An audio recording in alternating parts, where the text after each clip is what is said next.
हमारे इस YouTube platform पे आपका स्वागत है। आज हम दिसंबर 2019 का करंट अफेयर्स देखेंगे।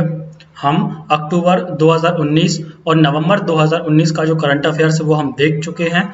दोनों की PDF और दोनों का वीडियो जो है वो YouTube पर भी अपलोड हो चुका है और आप जो है टेलीग्राम पर जाके भी उसको ज्वाइन कर सकते हैं। ये कंप्लीट करंट अफेयर्स की सीरीज है जिसमें आज हम दिसंबर 2019 का करंट अफेयर्स देखेंगे। ये आपके आगामी जो भी कॉम्पिटिटिव एग्जाम है, चाहे वो MP प्लस हो, MPSI हो, MPPSC हो, रेलवेज वगैरह में बहुत ही हेल्पफुल होगा। जो भी मोस्ट इंपॉर्टेंट आपका ये करंट अफेयर्स होता है मंथ का, वो हम लेके आते हैं। सबसे स्टार्ट करते हैं वीडियो को। सबसे पहले हम देखते हैं दादा साहेब फाल्के पुरस्कार 2019 दिया गया दिसंबर 2019 में। तो ये मिल दिया गया है अमिताभ बच्चन साहब को। ऐसा कहा जाता है ये फिल्म इंडस्ट्री का सबसे बड़ा पुरस्कार है। इसकी हम डिटेल देख लेते हैं। दादा साहेब फाल्के पुरस्कार की जो शुरुआत है वो 1969 में की गई थी। ये कई बार पूछा गया है। 10 लाख रुपए की राशि और सोने का कमल दिया जाता है और यह पुरस्कार सबसे पहले 1969 में देविका रानी जी को दिया गया था। ये जो है भारतीय सिनेमा में किसी व्यक्ति को उसके आजीवन योगदान के लिए दिया जाता है। ठीक है, नेक्स्ट यदि हम बात करते हैं, दूसरा है Avanti mega food park. Most important है मध्य प्रदेश के छात्रों के लिए। मध्य भारत का पहला फूड पार्क है। ये मध्य प्रदेश के देवास में स्थापित किया जा रहा है। किस नाम से किया जा रहा है तो ये आपको याद रखना है, अवंती मेगा फूड पार्क के नाम से स्थापित किया जा रहा है देवास में। इसके साथ साथ मेगा फूड पार्क क्या होते हैं? ये होते हैं वे उद्योग होते हैं जो खाद्य प्रसंस्करण उद्योग को क्या देते हैं, बढ़ावा देते हैं। जैसे तेल हो गया, आपका पेस्ट्री वगैरह हो गया, ऐसे उद्योग जो क्या करते हैं, खाद्य प्रसंस्करण उद्योग को बढ़ावा देते हैं। वहां पे उसको बढ़ावा देने के लिए मेगा फूड पार्क की स्थापना की जाती है। सबसे पहला यदि पूछता है आपसे मध्य प्रदेश का पहला मेगा फूड पार्क कहां स्थापित किया गया था, तो आपको याद रखना है खरगोन में, और अभी हाल ही में दिसंबर 2019 में देवास में स्थापित किया गया है। नेक्स्ट हम देखते हैं India state of forest report 2019, जो कि दिसंबर 2019 में प्रकाशित की गई। केंद्रीय मंत्री पर्यावरण मंत्री जो हमारे प्रकाश जावड़ेकर साहब, उनके द्वारा ये जो है रिपोर्ट प्रस्तुत की गई थी। इसमें आपको याद रखना है एक तो ये हर 2 वर्ष में आती है। दूसरी चीज इंपॉर्टेंट ये है कि देश के कुल भौगोलिक क्षेत्रफल का लगभग 21.67% जो है अभी भारत में वन आच्छादित है, फॉरेस्ट के द्वारा कवर है। यदि हम किलोमीटर की बात करते हैं तो 7,12,249 किलोमीटर जो है फॉरेस्ट हमारे यहाँ कवर है। पिछले 2 साल के बारे में यदि हम बात करें तो 17 के मुकाबले 0.56% की इसमें बढ़ोतरी की गई थी, हो गई थी। ठीक है, याद रखना है। नेक्स्ट, झारखंड में चुनाव हुए थे तो वहां पे हेमंत सोरेन जी जो हैं वो क्या बन चुके हैं, मुख्यमंत्री बन चुके हैं। तो उसकी डिटेल आपको याद रखना होता है कि झारखंड के जो राज्यपाल हैं वो द्रौपदी मुर्मू जी हैं अभी, और झारखंड की जो राजधानी है वो है रांची। ठीक है, नेक्स्ट जो पॉइंट है वो है आपका भारत की पहली ट्रांसजेंडर यूनिवर्सिटी। मोस्ट इंपॉर्टेंट है, बहुत सारे एग्जाम से पूछे जाने की संभावना है। ये थर्ड जेंडर की पहली यूनिवर्सिटी है जो कि भारत में स्थापित की जा रही है। उत्तर प्रदेश के कुशीनगर में स्थापित की जाएगी। इसके डिटेल के बारे में यदि हम बात करें तो उत्तर प्रदेश की राजधानी लखनऊ है। मुख्यमंत्री सभी को पता है योगी आदित्यनाथ जी हैं, और राज्यपाल जो है वो है आनंदीबेन पटेल। नेक्स्ट पॉइंट हम देखते हैं वो है सुशासन सूचकांक। 25 दिसंबर को स्वर्गीय पंडित वाजपेयी जी के जन्मदिन पर, जो हमारे प्रधानमंत्री थे अटल बिहारी वाजपेयी जी के जन्म दिवस पर एक सुशासन दिवस मनाया जाता है, पहली चीज। दूसरी चीज, भारत के राज्यों की जो सुशासन सूचकांक है वो लॉन्च किया जाता है। इसमें तमिलनाडु को पहला स्थान प्राप्त हुआ था और सबसे आखिरी में झारखंड को जो है वो स्थान मिला है। नेक्स्ट पॉइंट की यदि हम बात करते हैं तो वो है अटल भूजल योजना। अटल भूजल योजना जल संसाधन, नदी विकास और गंगा संरक्षण से संबंधित है। इसकी डेट आपको याद रखनी है 25 दिसंबर 2019 को प्रधानमंत्री मोदी जी के द्वारा इसको लॉन्च किया गया था। वही डेट आपको याद रखनी है 25 दिसंबर। डेट क्यों फेमस है? पंडित स्वर्गीय अटल बिहारी वाजपेयी जी का जो जन्म दिवस है वो होता है 25 दिसंबर को, तो उन्हीं के नाम पे अटल भूजल योजना जो है ये शुरू की गई थी।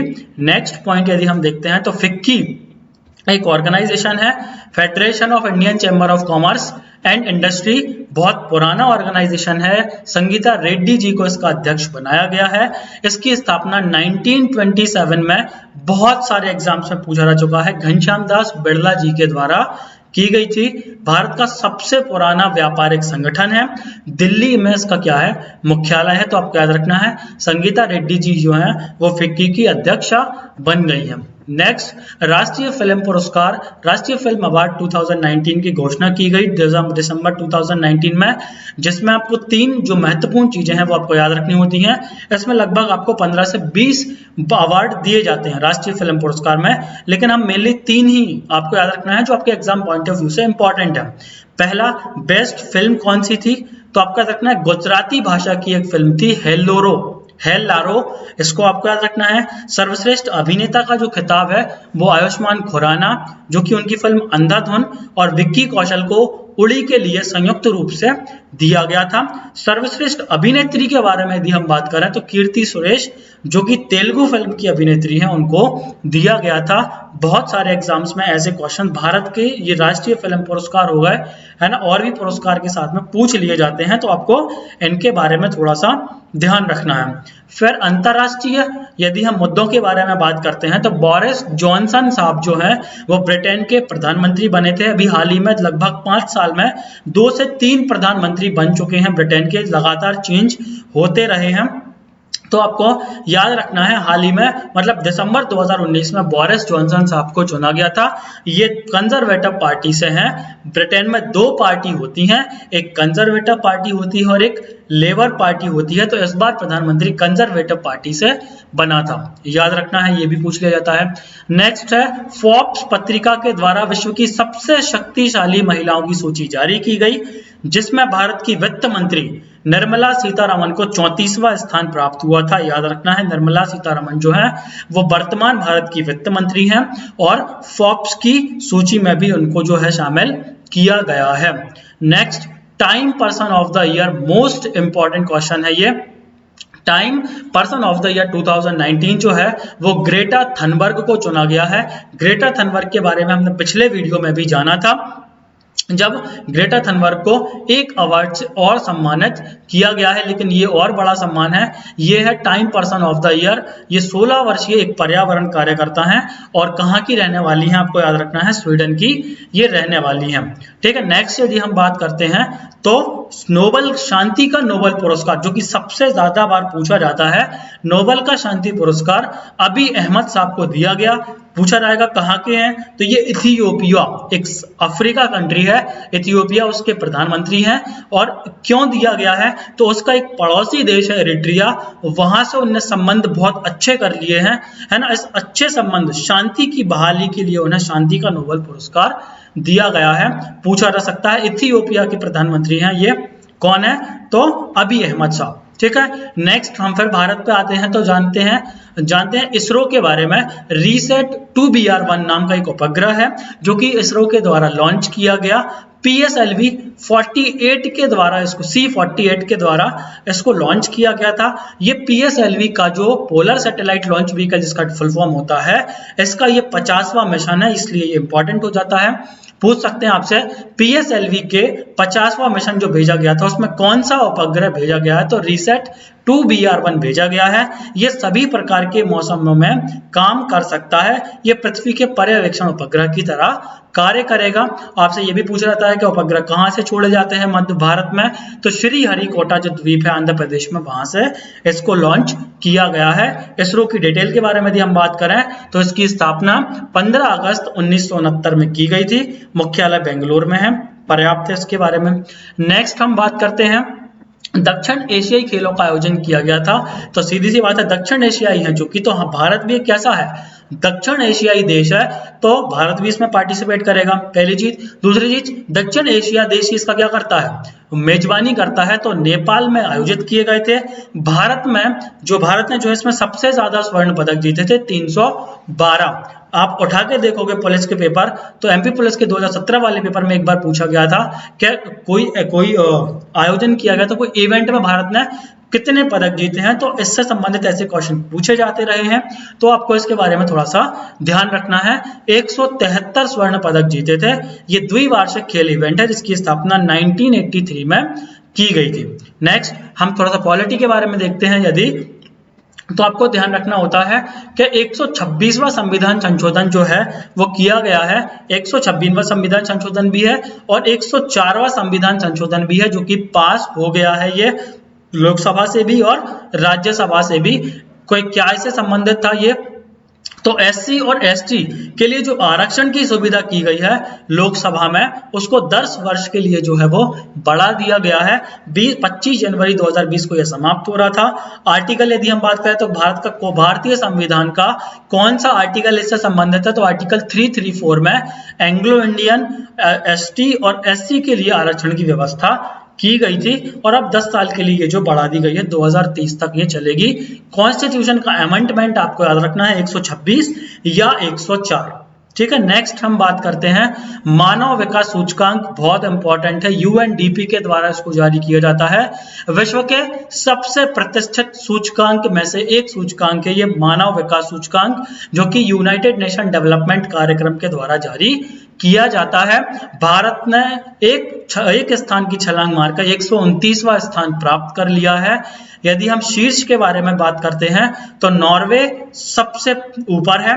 ठीक है, इसके कुछ आयाम होते हैं जैसे जीवन प्रत्याशा, शिक्षा और स्वास्थ्य। ये मुख्यतः 3 आयाम देखे जाते हैं। इसमें प्रति व्यक्ति आय भी देखी जाती है। मानव विकास सूचकांक में ह्यूमन डेवलपमेंट इंडेक्स इसको अपन कहते हैं। विश्व के सबसे प्रतिष्ठित सूचकांकों में से एक सूचकांक है ये।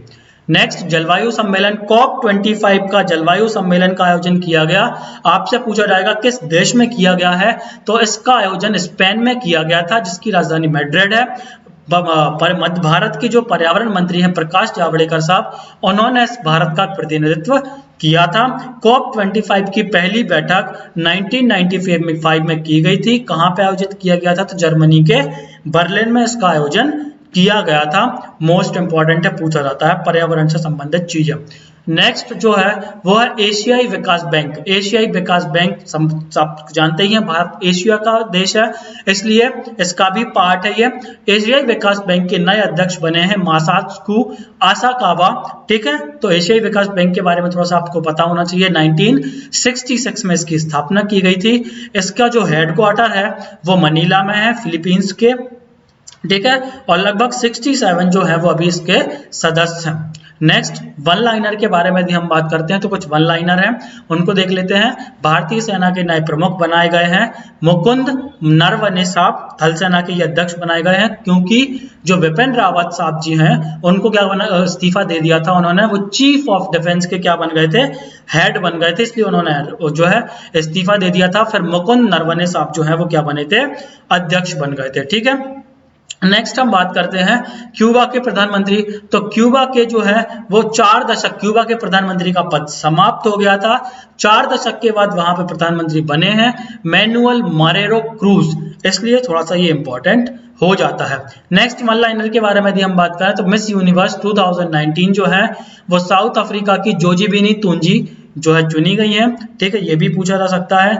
नेक्स्ट वन लाइनर के बारे में यदि हम बात करें तो सैयद मुश्ताक अली ट्रॉफी जो है वो कर्नाटक ने जीत ली है। ये तीसरी ट्रॉफी है जो भारत की मैंने बताई आपको। सबसे पहले अक्टूबर में मैंने बताई थी आपको विजय हजारे ट्रॉफी जो कि कर्नाटक ने ही जीती है। फिर मैंने बताया था आपको एक ट्रॉफी और बताई थी, ठीक है, वो इंडिया बी ने जीती थी। और ये जो है वो है आपकी कौन सी, सैयद मुश्ताक अली ट्रॉफी, कर्नाटक ने इसको जीता है। फिर फुटबॉल का जो सबसे बड़ा सम्मान है जिसको फुटबॉल का ऑस्कर भी कहा जाता है, बैलन डी और अवार्ड। ठीक है, ये अर्जेंटीना के एक फुटबॉलर हैं लियोनेल मेसी, आप लोग सभी जानते होंगे इनके बारे में, उनको ये दिया गया है। ठीक है, बैलन डी और अवार्ड जो है ये कहा जाता है। आज के वीडियो को देखने के लिए आपका बहुत बहुत धन्यवाद। आप इसी तरह से वीडियो की जानकारी के लिए हमारे टेलीग्राम और यूट्यूब चैनल को आप ज्वाइन कर सकते हैं।